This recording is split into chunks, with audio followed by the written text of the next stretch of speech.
I honestly think if you put an application down, you know, and people are, or the town is upset about it or whatever, and you can't get your business together in 90 days to get in here and do it, then you shouldn't be vested.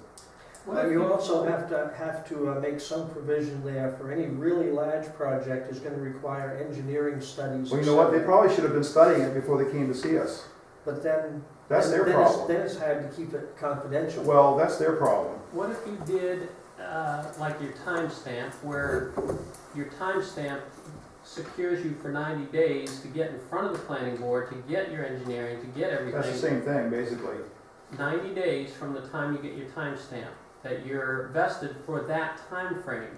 Because what's going to happen is you're going to have to be on the planning board agenda 9 days in advance. So you're going to have to come in 9 days in advance. So if it comes in and now you're going to be on the agenda. So let's just start the clock at 9 days in advance or whatever. That's when it's going to start. So then hang on a second. So it's kind of, I'm trying to do some math here. So you're going to come in 9 days prior. You know, you're going to come into the planning board meeting, and then the planning board is going to look at the application. And if you fill the application out correctly and has this detailed thing, and probably we need to expand or whatever, make it really clear what the requirements are. As long as you met those minimum requirements, you know, at that point you'd have 90 days from that 9-day thing. So you'd have 81 more days to get your application into the town. Again, now this would be the thing that could be a problem for you. So you do the application and you fill out, you know, you fill in all the blanks, okay?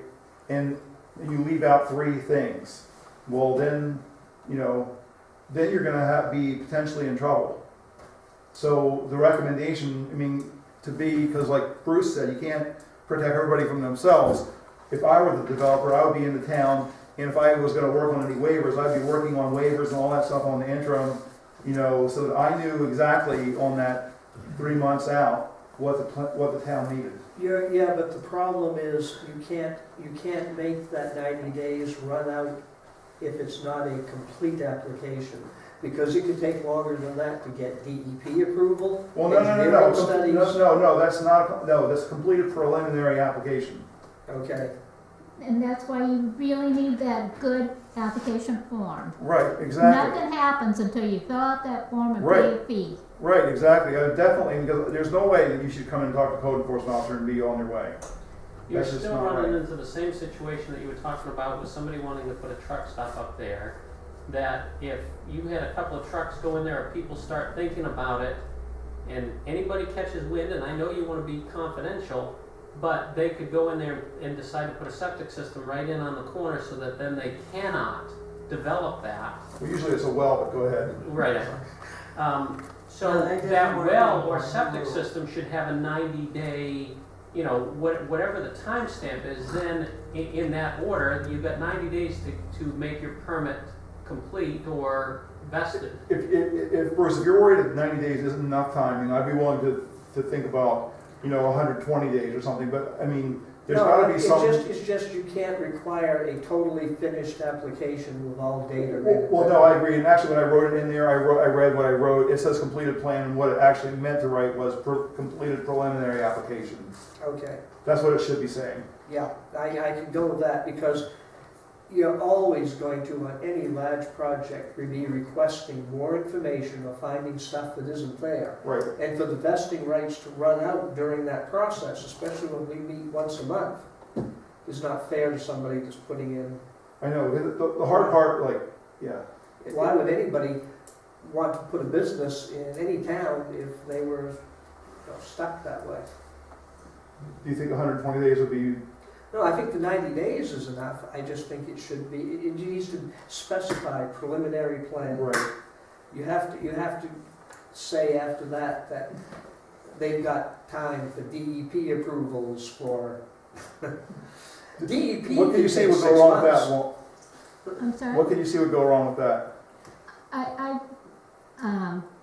was just going to say that I think it was bad in this last experience we've had that the application came to the planning board in little stages. I think you really need to, until the code enforcement officer says, I have it all, here it is. I don't think, I mean, you can have conferences with the applicant, with the, on but Well, I think part of the problem was last time, you know, the ordinance is very difficult to read. And we didn't have any forms. That was a big thing. Not having forms was like huge. Because it made it so it was difficult for a person to go through and see what they're supposed to do. yeah. So we should have had those forms done. So that was I think a major problem. And the other thing was we were dealing with a bunch of technical information that we weren't really, you know, as prepared to look at, and we didn't really know what we were looking for in some cases. And then we had never done a contract before, so we had to have a conference on like almost every step of the way, because we had never done an RFP, so we had to go, once we got to the point where we had to hire an expert, then we had to go through the process of what would be okay with everybody to hire an expert. I mean, there's just a lot of complications I don't think that we'd have to deal with in the future because we've already done it once. Yeah, I just think it complicated everything to have material submitted and then taken back when they had a better submittal. You know, it was too confusing. Your problem with that is anybody that was doing a fairly large project, it could be, say, Walmart wanted to put a place out here, theoretically. There's no way that they could get everything required in 90 days to make a completed application. Then, if you then say, well, it's not complete, so your vesting rights are over, that gives anybody else a chance to screw their project. So you just can't, saying that it has to be absolutely complete, well, that's fine if all you're doing is building Clifton Country Store. If you're building any large project, if you've ever dealt with engineers, state and federal agencies, Well, we don't have to the get up to stuff that is point. coming in dribs and drabs, whether you like it or The not. right to extend the 90-day, just Well, reissuing 90 days. Right, we could, but now look at it in point of view, I actually agree with that, except for the fact that, you know, what if you put it in As there? long as it's progress. Well, I realize that, okay, but now look at it from the flip side. The planning board hates the project, okay? Everybody's just absolutely against it. And now the developer has made a good faith effort, and you have a planning board that is just basically, you know, throwing up a brick wall. Every time the guy comes in, it's not good enough. How does the developer handle that? I mean, trying to make an even playing field. That's what happened in Searsville on Tank Farm. Well, remember when we heard that somebody wanted to put 5,000 cars out here? But I'm just, those are the issues that you have to deal with, though. And you can't think of them as a behemoth like Walmart down in Arkansas. I mean, you have to try to deal with it as if it's your neighbor who wants to do this project. You can't villainize the person who wants to do the project all the time. You have to try to make it as even as possible. But do we agree that there should be some mechanism in place for a large development where the developer can come in and become vested just by making his intentions or filling out a 1 or 2 page preliminary application with a description? I think we have the concept that we agree with, Yeah. but there has to be work done on this because it's not really worded very well right now. Yeah, because it puts him on more of a level playing field with somebody that only has to go see Rick. Now, just so you know, like in Bangor or Brewer, in those where they have engineering departments and stuff like that, they actually do a huge amount of document changeover. You know, but all that for them, because they have a staff, what ends up happening is they'll spend like 3 or 4 or 5, 6, 7 weeks going back and forth, back and forth, back and forth, and the planning board never even sees all this back and forth that's going on. Right, but it's also all being done confidentially. Well, a lot of it is, or parts of it are, okay, because they don't make a big announcement that it's going to be done. And so it's technically, what really happens is, technically, if a member of the public was aware of what was going on, then they could go in and request the application material. But because the way the rules are set up, I mean, those cities do kind of work the system a little bit because they don't have to put it on the agenda until it's actually on the agenda. You know what I'm saying? So they kind of get around it. But because all that work is going on, for us, the mechanics of it are, they bring stuff into us, and then we look at it. And then we act like the head of the water district, the head of public works, the engineering department, the planning department, the economic development, the legal department. We fill all those hats in this meeting. And then we tell them they've got to take it back and come back next month. I'm just telling you, if you go into like Bangor or Brewer or Hamden, what ends up happening is they come in, they roll all the plans out, and all this work has been done for, 6 or 8 weeks before you arrive, and everything is all perfect, and you never see all the arguments that went on. That's why I think that if something like that came about again, that you ought to think about hiring somebody to do some of that work for you. And maybe we would get to that, I don't know. I mean, I think it would, The realistic problem is in a town like Clifton, paying for that kind no, of. that's why you have in your ordinance that on a We can project take of a that consultant to do it, size. but this issue still would be, Paulo, you wouldn't be able to hire, the attorney, the head of the water district, No, but more like the term that comes to my mind is a glorified CEO. Right, well, like a clerk of the works type an person, or whatever. Maybe a retired, experienced person, or I don't know. Sometimes you come across somebody that you need, and sometimes you don't. But somebody that would have prior knowledge of how to handle an application of that kind of size. Would you have anybody in town that could do Do that? I have anybody in mind? No. We can hire you. Yeah, we'll get Joan to do it. You're done at the airport now, right? I am, See, so Joan's available, so Joan will be our consultant. only for septic systems. Moving on. Do you All right. do you want benefits, Joan? No, Okay, she's a possible. We could probably pick up the rest of this on the 24th. Yeah. I mean, Paul, you made some other good comments here that are pretty good, that will go, because it's like 8:30, I can feel restlessness. Actually, we'll finish on what, page 31? Not very many other. Do you want to go, keep going? Yeah, we go to 9, I don't know. What do you guys think? Okay, I'm good to go to 9. Yeah, let's do it. I could make it. Okay, so then the next one was 6.4.3. I think that we're gonna be okay with that too. 6.4.2.2 subdivisions, is that? 6.4.3, So this is gone? I'm not updated yet. I don't think any of those. Oh, yeah, the subdivision, that's the subdivision. right, and I think the That's subdivisions, okay, yeah. I believe the reason the subdivisions was left in there like that is because I do think that in the state subdivision ordinance that they make a declaration about that. So the Yeah, I state, know. the state regulates subdivisions specifically, but they do not regulate site plans. That's necessary. I don't think any of the rest of it was anything that you couldn't get the gist of from just reading my, Okay, seeing drive home carefully, how I'm stay out of the hot sun tonight. gonna take my nervous system home. Thanks for your input tonight. 6.4.3, I'm sorry.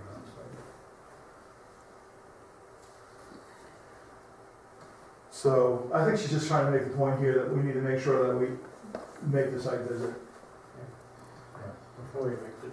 before you make the decision. She just doesn't want you to blow off the site visit. We did that. Right. And I think that she is pointing out here that we discussed this quite a bit the first time, and she agrees with it. I think, I don't see how changing it would help us.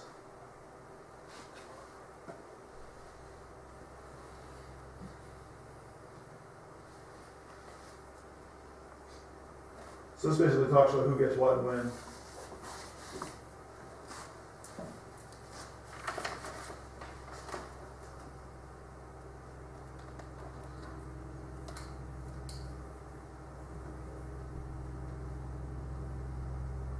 The other thing we try to do is take the word approval out and leave like, that they got a decision and not an approval, because before the way it was worded, it almost was saying that they were gonna get approved. So we tried to just make it a decision.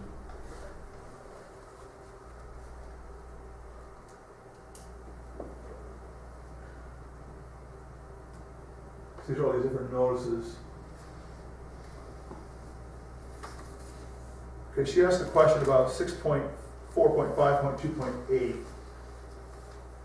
6.4. 6.4.5. Notice to municipal officials, Where it say again? 6.4.5. 5.2.8,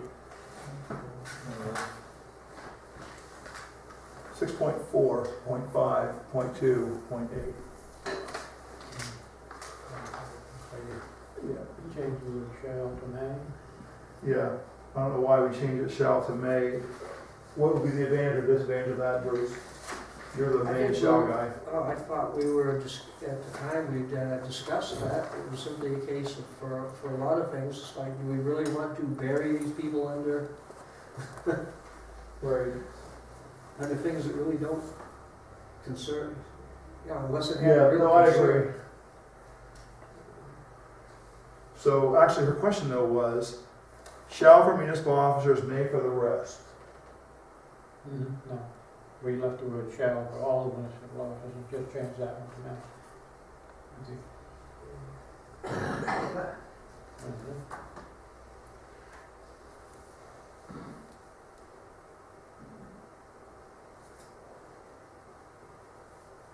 Yeah, it says may for everybody.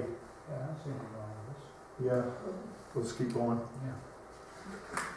You know, the only time you're gonna run into trouble that way is if you have a planning board and a select board that are at odds over something. Right. Because that's not gonna change the fact that it's still gonna be a mess. Right. So, she commented that it shouldn't, 5.3.8 and 5.4.1 should be both 30 and both 45. So what does Yeah. 5.3.8 say? Okay, it's 4.5.4.1. Yeah, both were public Oh, hearing. down here below. They both got public hearing time. Maybe the second one should be 45. Yeah, maybe 6.5.4.1 should be 45. That gives us a little bit more time to get the hearing set up.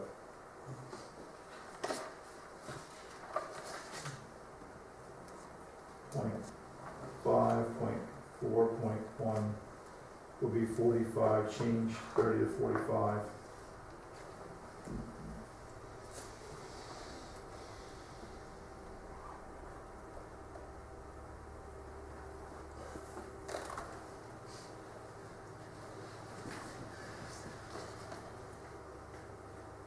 Now, sometimes somebody might want to sit down and look at that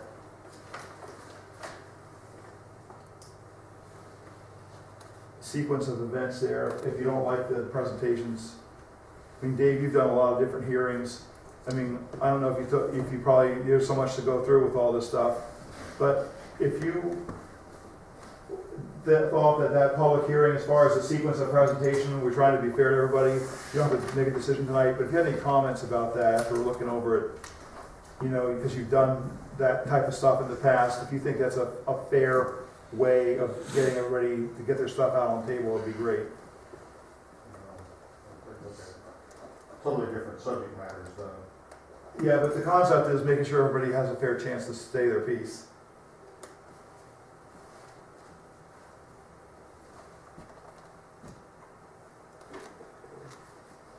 Isn't this where it should say the issue of a notice to complete app shall deem an app pending app? Okay.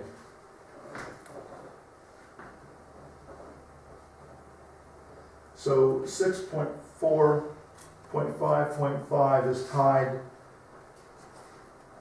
0.4.5.5 is tied to the vesting, so we need to make vesting. We need to somehow look at that and see how that ties back to vesting a little bit. I think my brain's a little bit fried right now, so I can't quite get, I mean, I see the concept and the relationship, but I can't pull it together at the moment.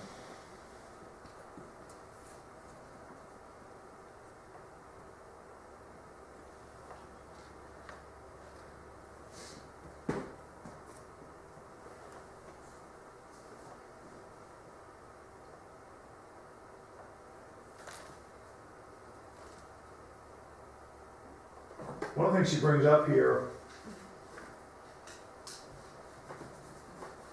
is when we do the decision, This one?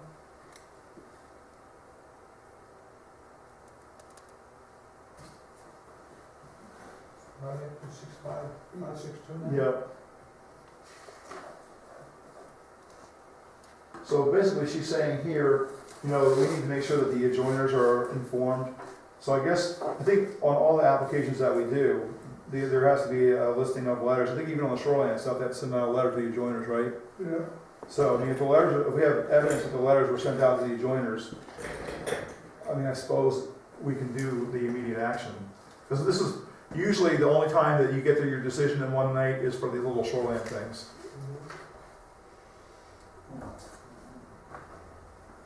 But I mean, that's the way it is for those, but they have to send the letters out. what's that? The shoreline ones, I mean, those are the ones that we do in one night, but you have to send a letter out to your joiners telling them you're gonna put an addition on your house or whatever. We're talking about 6, the immediate action, 6.4.5, 6.2. Yeah, That's where we do it in one night. Paul's question is making sure that the adjoiners were notified. yeah, but if you're doing an addition on your house, why do they gotta be notified? Because the shoreline stuff has to be notified. That's when the planning board will make your decision in one night. I mean, we're not gonna make a decision in one night for a gas station probably. Oh, I know that, Or a subdivision. yeah. The only time, we do Right. is on a. So we just have to, I think she's just pointing out that we need to make sure, I don't know whether we need to write it in there or not, that we have, when we do that, I mean, that's part of the application, so maybe we don't even need to do it. Well, Deal with it. we've never had anybody on a shoreline, send out a letter that they're doing an addition on the house. It's only been on, Are you sure? I thought you had to notify your adjoiners when you do shoreline updates. no, Mm-mm. no, Don't think so. never had to in the past. If so, we've never required proof that they did it. I don't remember, I have to go over and pull one out of the file and see. No, we've never had. I mean, is it something we need to deal with? I mean, we've never had anybody complain about it. I mean, why do we get a lot of, why do they get a lot the, Paula just asked the question, so it's gonna be posted as a public question.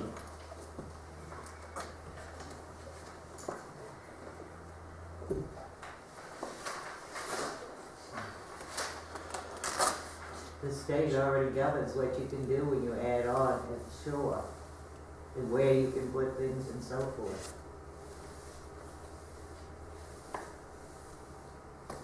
Her comment is, I want to caveat that abutters will have been given due process if the decision is approval and/or the applicant if the decision is denial. Everyone should know that a decision is imminent and be given an opportunity to be heard.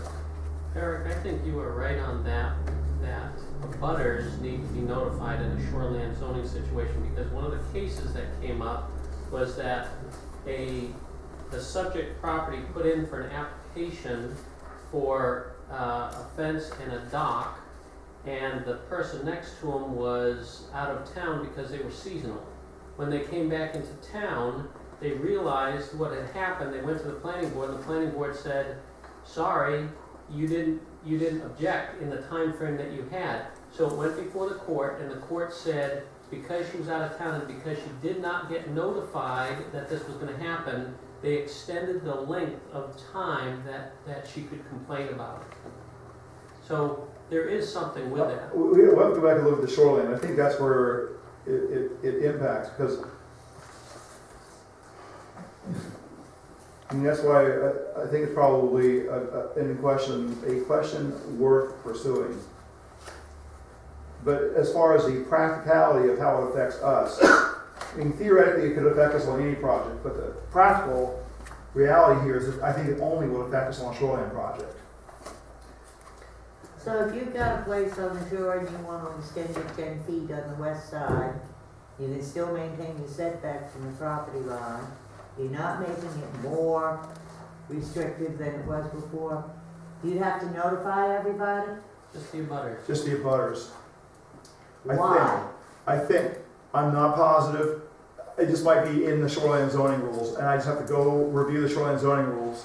Now, clearly, if you're gonna go inside, you know, if you're gonna request a waiver, like you're too close to the water or any of the other stuff, then I'm like 99% sure. But if you fit the scenario that you just described, I'm not 100% sure of that, and we'll have to look it up. But Paul asked the question, we should just look it up and then figure it out. But that's the practicality of it, is I think it only would affect. Doesn't Sure. this only apply to non-residential applications? Say that again. Doesn't this whole section only apply to non-residential? Oh, that's a good question. Yes, yes, non-residential.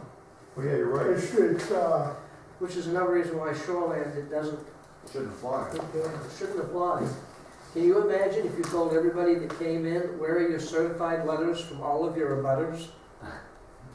Well, I don't think you have to have the certified letter. I think you have to have you can get away with a notice of mailing, a registered mail, that you sent it out. You don't have to get the comebacks. but it's It's still, proof of I mailing. could see somebody then that said they didn't receive it, and Well, you proof that you mailed it. Well, the detail may be in that if you were asking for a waiver on something, Right. that may be the case that generates letters to abutters.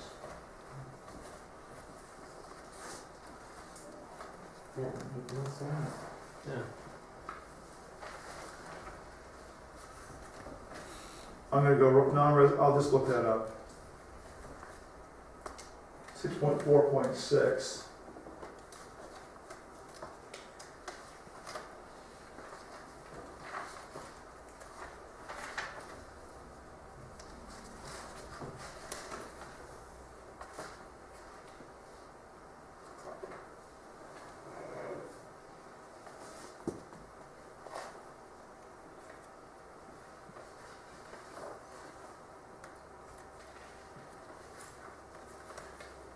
She's questioning, she goes, if MMA says it's okay, but I don't see how it can't be okay.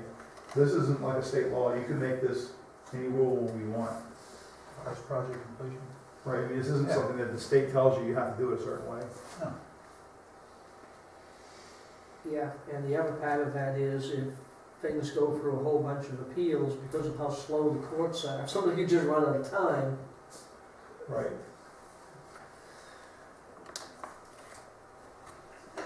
You did make a ruling on that at one point, too. Do you remember that?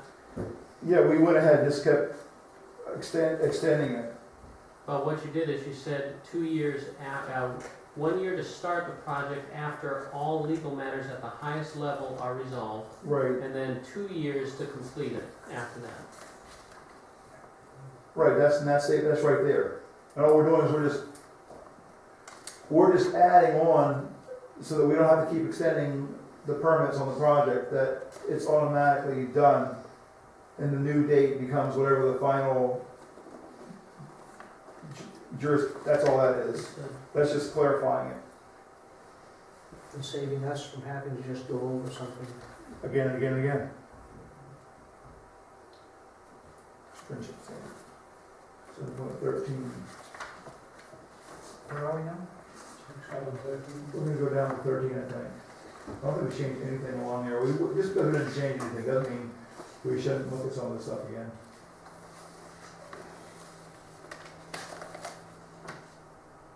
Noise?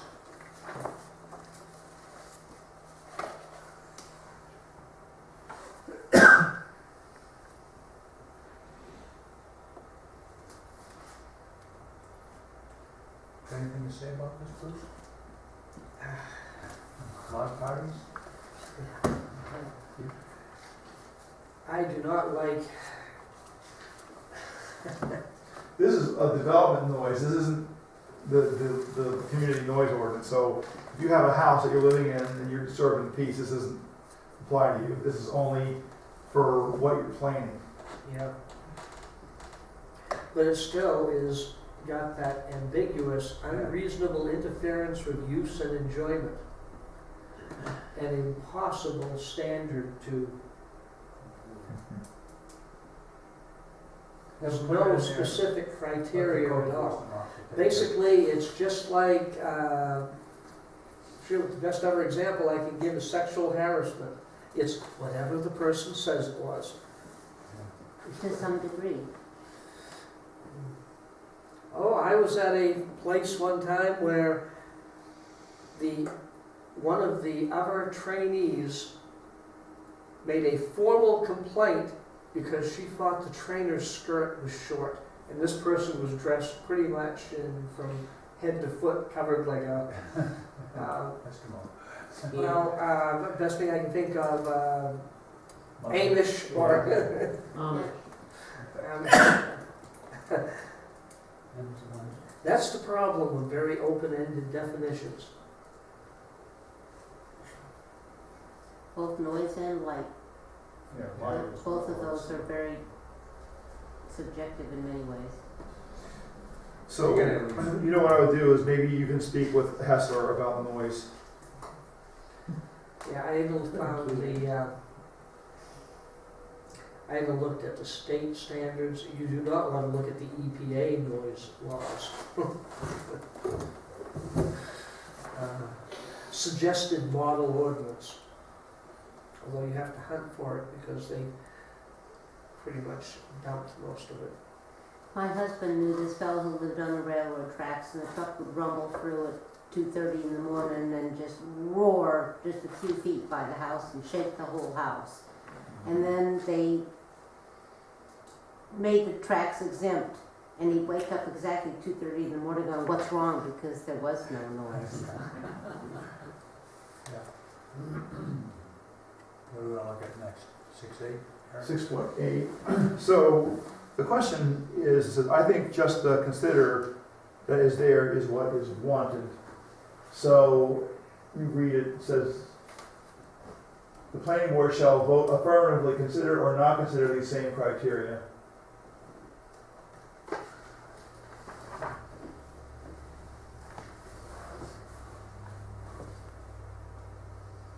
I think what we're trying to do is to say, you have to say yes or no. And she's saying that you always have to say yes. But